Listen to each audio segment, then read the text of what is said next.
ഉറക്കെ പ്രഖ്യാപിക്കാൻ പറ്റുമോ? നിന്റെ സഹനത്തിന്റെ നടുവില്, നിന്റെ വേദനകളുടെ നടുവില്, നിന്റെ സങ്കടങ്ങളുടെ നടുവില്, നിന്റെ പ്രശ്നങ്ങളുടെ നടുവില്, നിന്റെ പ്രതികൂലങ്ങളുടെയും നിന്നെ അലട്ടുന്ന ജീവിത വിഷയങ്ങളുടെ നടുവില് ഉറക്കെ പ്രഖ്യാപിക്കാൻ പറ്റുമോ?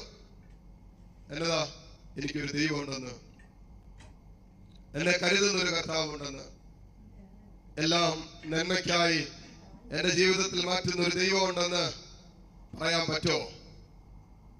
പറയാൻ പറ്റുന്നില്ലെങ്കിൽ എന്തോരം അത്ഭുതം നിന്റെ ജീവിതത്തിൽ കണ്ടെന്ന് പറഞ്ഞാലും, എന്തോരം അത്ഭുതങ്ങൾ നിന്റെ ജീവിതത്തിൽ നീ കാണാൻ ഇടയായി എന്ന് പറഞ്ഞാലും, നിന്റെ ജീവിതത്തിൽ ഈ അത്ഭുതം നടക്കാത്തിടത്തോളം കാലം ദൈവത്തിന്റെ പരമാധികാരം, ദൈവത്തിന്റെ അനന്ത ജ്ഞാനം, അനന്ത ശക്തി, അതേക്കുറിച്ചുള്ള ഒരു അധികാരം നീ നിന്റെ ജീവിതത്തിൽ ഏറ്റെടുക്കാതെ മോനെ നിന്റെ ജീവിതത്തിൽ ഒരു അത്ഭുതം നടക്കണമെന്ന് നിർബന്ധമില്ല.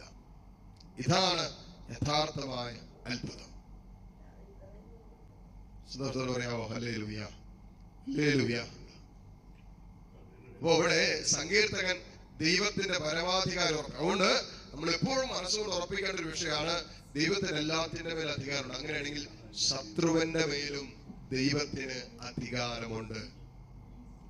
അതുകൊണ്ടാണല്ലോ ശത്രുവിന് നമ്മളെ കീഴ്പ്പെടുത്താൻ പറ്റാത്തത്. ഒരു ദൈവ പൈതലിനെ ശത്രുവിന് കീഴ്പ്പെടുത്താൻ പറ്റാത്തതിന് കാരണം എന്നാ? കാരണം ശത്രുവിന്റെ മേല് നമ്മുടെ ദൈവത്തിന് അധികാരമുള്ളത് കൊണ്ടാണ്. വേറെ കാരണങ്ങളൊന്നുമില്ല. ശത്രുവിന്റെ മേല് നമ്മൾ വിശ്വസിക്കുന്ന, നമ്മുടെ കൂടെ നിൽക്കുന്ന ദൈവത്തിന് അധികാരമുണ്ട്. പിന്നെ ശത്രു എങ്ങനെയാ എനിക്കെതിരെ പ്രബലപ്പെടുക? പിന്നെ ശത്രു എങ്ങനെ എനിക്കെതിരെ എഴുന്നേറ്റ് നിൽക്കുക?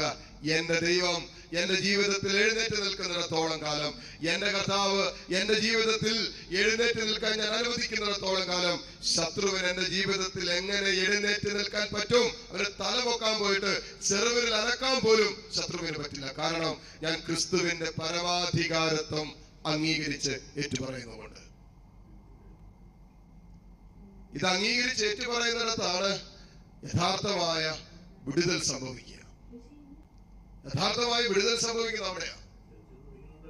എത്രയോ ജീവിതങ്ങളിൽ എന്നും വിടുതൽ കിട്ടാതെ, ഒരു വിശുദ്ധീകരണം പൂർണ്ണമാകാതെ കടന്നു പോകുന്നുണ്ട്. ആഗ്രഹം ഉണ്ടായിട്ടും അത് പുറത്ത് ഇങ്ങനെ ഒരു ബോണ്ടേജ് ആയിട്ട്, ഒരു ദുശീലമായിട്ടോ അല്ലെങ്കിൽ ഒരു തിന്മയായിട്ടോ അനേകം ജീവിതങ്ങളെ ചില തിന്മകൾ ഇങ്ങനെ പിന്തുടരുന്ന കാരണം മോനെ നിന്റെ ജീവിതത്തിന്റെ ആ വിഷയത്തിന്റെ മേലും ഈശോയ്ക്ക് പൂർണ്ണമായ അധികാരമുണ്ടെന്ന് നീ വിശ്വസിക്കാത്തത് കൊണ്ടും അംഗീകരിക്കാത്തത് കൊണ്ടും ഏറ്റെടുക്കാത്തത് കൊണ്ടാണ്.